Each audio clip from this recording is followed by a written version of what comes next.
Hello. So here's a quick flip through. Now we've finished. This is the bundle. Excuse this, you know, it's always there. So I'll put the extra bits to the side for now. So this is the book. Big and chunky. Lots and lots of ephemera in there. I've just put a loose blue sari silk closure around it, just for now. Obviously that will come with it. We've got a few charms on the bottom on the strings of the threads that I did the sewing in. So we've got a little blue cameo, teeny tiny, if you can see that way, little gem. We've got, move the lace, got a little star, a heart, a flower and a little pearl. So again, loosely tied on, so you could take those off and use them elsewhere if you wanted to. We've put the corner protectors on as well, because I quite like the look of that. I think it finishes it off quite nicely. And also on the back. You know, obviously the spine is cotton, a vintage piece of cotton that we used. That's gone quite sturdy, so that's hopefully not going to go anywhere. And when we open up, as you know, we've got quite a loose part on the spine to accommodate the extra that's inside. We've got a little bulldog clip holder. This is one of the original book plates that I made just into a huge journaling card that we've just got clipped into the front. And then I'm not going to pull out all the ephemera because I did put some pieces in that are they're sort of extras. They're just for the person that's going to get it. So I'm going to quickly whiz through. You might spot the pieces that weren't in originally as opposed to pieces that were. So we've got lots of journaling cards, lots of vintage ephemera. That's one of the pockets that we made out of that was the inner page of the book with the little message, Madeline Whitsuntide 1926.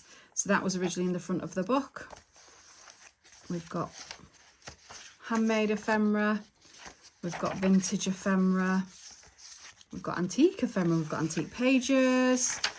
Lots of different textures. Lots of fabrics. Little clips and bits and pieces. So I hope it has a lot of character, this one. I think it has a lot of character. Lots of usable journaling space throughout. I tried to keep it so it's a functional piece as well as art. All this spiderwebby stuff, this is off the sari silk. It just molts like you wouldn't believe. Any sort of damaged pages are I've repaired a few anyway. So some of the really vintage pieces I've sort of tried to sturdy,